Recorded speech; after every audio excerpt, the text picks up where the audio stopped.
My name is Andy Christoph, and this is Pathbend, your guide to personal growth and healing, blending science, art, and spirit. Today's topic is the power of vulnerability. Think about it. What if the truths you hide from other people, the flaws, the mistakes, the fears you've convinced yourself would drive them away, are the actual keys to authentic connection and to real power?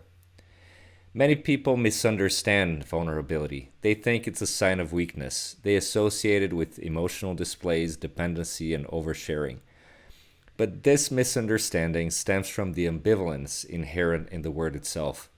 On the one hand, vulnerability does imply having a chink in your armor that opens you up to attacks, exploitation, or emotional damage.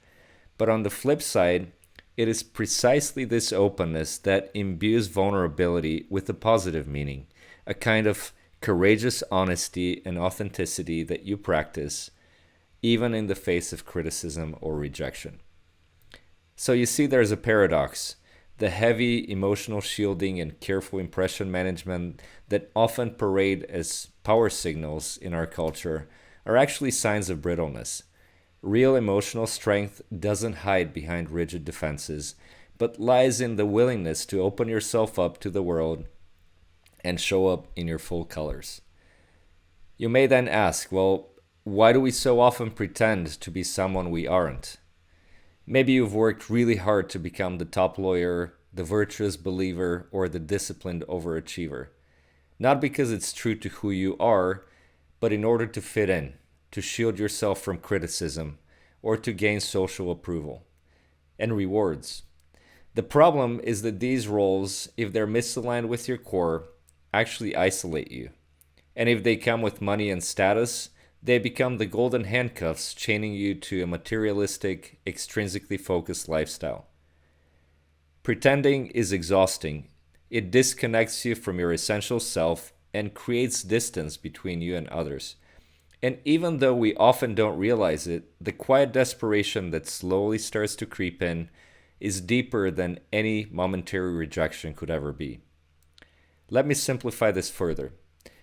Many of our choices are shaped by things we're not aware of, by instincts, which are natural biological responses, and by conditioning, the emotional habits we formed through past experiences.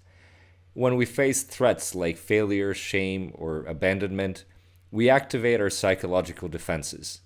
These could be things like avoidance, denial, projection, perfectionism. And their function is good, actually. It's to protect us from pain. But they also block human connection and growth by anchoring us to idiosyncratic cycles of reward and punishment rooted in our personal history, in our past. Ironically, the more rigid your defenses are, the greater the risk that they become maladaptive. Let me use a metaphor to explain this. Think about how engineers design bridges. They must be sturdy, hard to bend, hard to twist, hard to deform, but they must also have some give, some flexibility to adapt under stress. They must contract in the cold, expand in the heat, and withstand hurricanes and earthquakes. So, while structural strength is essential, too much rigidity becomes a liability. Overly rigid structures can't bend, so they collapse when the pressures rise. In a similar vein, rigid personalities that refuse to open up or adapt to circumstances because they're terrified of losing control can suddenly crumble under emotional strain. When your identity depends heavily on external validation, you become vulnerable only in the negative sense. Take people pleasers and narcissists, for example. They're essentially two sides of the same coin, both shaped by adverse childhood experiences. People pleasers look for validation by constantly giving, even if it means sacrificing their own personal needs. And narcissists look for admiration by doing the exact opposite, by constantly taking and putting only their own needs front and center. Neither position is secure, though, because both rely on external reactions to sustain their fragile sense of self. Authentic vulnerability is the third way. It's the solution to this false dichotomy. When you let go of the impulse to control how others see you, you unlock a kind of social freedom that most people never experience. When you show up unapologetically, you inspire trust and respect. People are drawn to you because they intuit that you aren't hiding or performing. And this leads me to my big point today. Vulnerability is a deep well of psychological power. Before I move on, if you like what you're hearing so far, please hit the like button below and subscribe to my channel. It takes less than a second and it really helps my message reach more people. I appreciate your support. Now, there's something that may sound like an oxymoron: the high status, vulnerable person. Imagine someone who admits when they're wrong without defensiveness, stands by their values even when it's unpopular, or laughs at themselves without self-deprecation. I don't know about you, but examples that immediately come to mind for me are Martin Luther King Jr., Nelson Mandela, Mahatma Gandhi, to name just a few. In fact, Gandhi was a pioneer in taking these principles to the next level and leveraging vulnerability as a social force. He emphasized truth, service, and peaceful resistance as levers for achieving social justice and political change. That's vulnerability as power in a nutshell. It's grounded in who you are regardless of how others react. It demonstrates true self-respect and communicates, "This is who I am, I'm not afraid to be seen, and I don't need anything from you to feel worthy." And here's the kicker: when you embody this kind of vulnerability, your self-mastery and authenticity make it okay for others to drop their defenses too. This creates the kind of bridge that makes genuine trust and connection possible. The big question then is, how do you cultivate this kind of power? Start by being honest with yourself.